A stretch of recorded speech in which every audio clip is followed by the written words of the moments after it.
ఇప్పుడున్న పరిస్థితుల్లో మనం చూస్తుంటాం వర్క్ ఫ్రమ్ హోమ్ అనేది చాలా ఫ్రీక్వెంట్గా అందరం మన ఇళ్లలో నుంచి చేస్తూ ఉంటాం. మేము యాజ్ ఎ న్యూరో స్పెషలిస్ట్గా మేము గమనించింది ఏంటి అని అంటే, ఈ ఇంటి నుంచి పని చేసినప్పుడు మనకి తెలియకుండానే కంప్యూటర్ మీద లేదా వేరే ఆఫీస్ వర్క్ టేబుల్ చైర్ మన ప్రాపర్ వర్కింగ్ ఎన్విరాన్మెంట్ అనేది లేకుండా ఇంట్లో కూర్చొని చేస్తూ ఉంటాం. సో ఇంట్లో కూర్చొని చేసినప్పుడు ఎర్గనామిక్స్ అంటే ఏదైతే మన ప్రాపర్ సిట్టింగ్ పొజిషన్ అవ్వచ్చు, రాసే పొజిషన్ అవ్వచ్చు, అది ప్రాపర్గా లేనప్పుడు ఈ ఎర్గనామిక్స్ అనేది ఫాలో చేయనప్పుడు మనం ఈ నెక్ స్ప్రెయిన్, బ్యాక్ స్ప్రెయిన్ అనేది తరచుగా అవటం జరుగుతూ ఉంటుంది. ఫర్ ఎగ్జాంపుల్ మనం కూర్చున్నప్పుడు రాకుండా ఉండాలి, మనకి మెడ నొప్పి ఆర్ బ్యాక్ నొప్పి రాకుండా ఉండాలంటే కొన్ని ఎర్గనామిక్స్, బేసిక్ ఎర్గనామిక్స్ మనం ఫాలో అవుతూ ఉండాలి. అది ఆఫీస్లో అవ్వచ్చు, ఇంట్లో అవ్వచ్చు. సో దీన్ని మనం ఫాలో అవుతూ ఉండాలి. సో ఫస్ట్ థింగ్ వచ్చేసి వీలైనంత మెడ స్ట్రైట్గా పెట్టుకోవటం. మన మెడ యావరేజ్ ఒక 5 to 6 kgs ఉందనుకోండి, మనం ముందులకు వంచినప్పుడు ప్రతి 6 to 8 degrees ఫార్వర్డ్ బెండ్ అయినప్పుడు గ్రావిటీ అనేది కింద భూ ఆకర్షణ ఏదైతే ఉందో ఆ ఆకర్షణ వల్ల హెడ్ వెయిట్ ముందరికి లాగుతూ మెడ మీద స్ట్రెయిన్ అనేది జరుగుతూ ఉంటుంది. ప్రాపర్ పొజిషన్, నెక్ పొజిషన్ అనేది చాలా important. Second most important thing వచ్చేసి నెక్లో స్ట్రెంగ్త్ పెంచుకోవటం. మన మజిల్స్ ఏవైతే ఉన్నాయో మనం అన్నిటికీ బాడీలో ఎక్సర్సైజెస్ ఎట్లాగ మనం చేసి వాటిని కండరాలని గట్టిపరుచుకుంటాం, అలానే మెడ కండరాలను కూడా గట్టిపరుచుకునే ఎక్సర్సైజెస్ కొన్ని ఉంటాయి. దాన్ని నెక్ స్ట్రెంథనింగ్ ఎక్సర్సైజెస్ అంటాం. సో ఆ నెక్ స్ట్రెంథనింగ్ ఎక్సర్సైజ్ చేసుకున్నప్పుడు రొటీన్గా ఎవరికైతే ఫ్రీక్వెంట్గా నెక్ పెయిన్ వస్తూ ఉంటుందో వాళ్ళు ఈ నెక్ స్ట్రెంథనింగ్ ఎక్సర్సైజ్ కనుక చేస్తే ఆ స్ట్రెంగ్త్ పెరిగి ఈ frequent episodes of neck pain ఏదైతే ఉందో అది రాకుండా ఉంటుంది. ఇప్పుడైతే మెడ నొప్పితో పాటు కొన్ని ఇంపార్టెంట్ సిమ్టమ్స్ అని మేము అంటాం.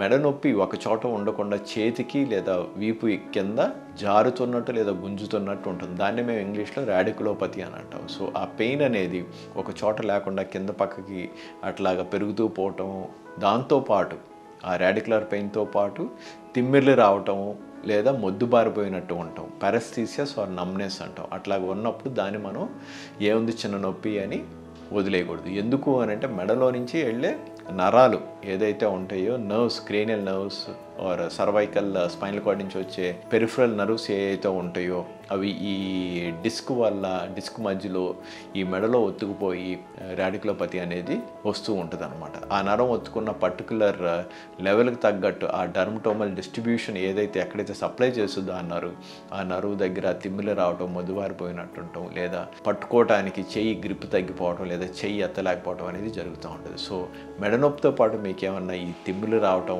లేదా శక్తి తగ్గినట్టు అనిపిస్తే చేతుల్లో, దాన్ని మనం అశ్రద్ధ చేయకూడదు. దాంతోపాటు కరెంట్ షాక్ వచ్చినట్టు, సో మెడ వెనక్కి ముందర కదిపినా పక్కకి తిప్పుతున్నా సరే ఏమైనా కరెంట్ షాక్ లాగా పైనుంచి కింద దాకా స్పైనల్ కార్డ్ వీపున ఏదో కరెంట్ షాక్ పారినప్పుడు కూడా అది మన మెడ నరాలు ఒత్తుకొని ఒక నరాల బలహీనత స్టార్ట్ అయ్యే ముందర వచ్చే ఎలక్ట్రిక్ షాక్స్ ఏదైతే ఉన్నాయో అది కూడా క్రిటికల్గా ఉండొచ్చు. అట్లానే ఒక పర్టికులర్ పొజిషన్లో అంటే మనం ఏది తల ఎక్కువ ముందల సేపు పెట్టి కూర్చున్నా లేదా వెనకాలకి పెట్టి కూర్చున్నా లేదా తుమ్ముతున్నా దగ్గుతున్నా మళ్ళీ ఈ తిమ్మిర్లన్నా లేదా చేతుల కాళ్ళు వీక్నెస్ లాగా రావటం అన్నా లేదా నడుస్తూ బ్యాలెన్స్ కోల్పోయి పడిపోతున్నా సరే వీటిల్లో ఏదున్నా సరే ఆ మెడ నొప్పిని మనం అంత ఈజీగా తీసుకోవటానికి ఉండదు. దాంతోపాటు మనం టెస్టులు కానీ లేదా నరాల పరీక్ష కానీ చేసి చూసుకోవాల్సిన అవసరం ఉంది.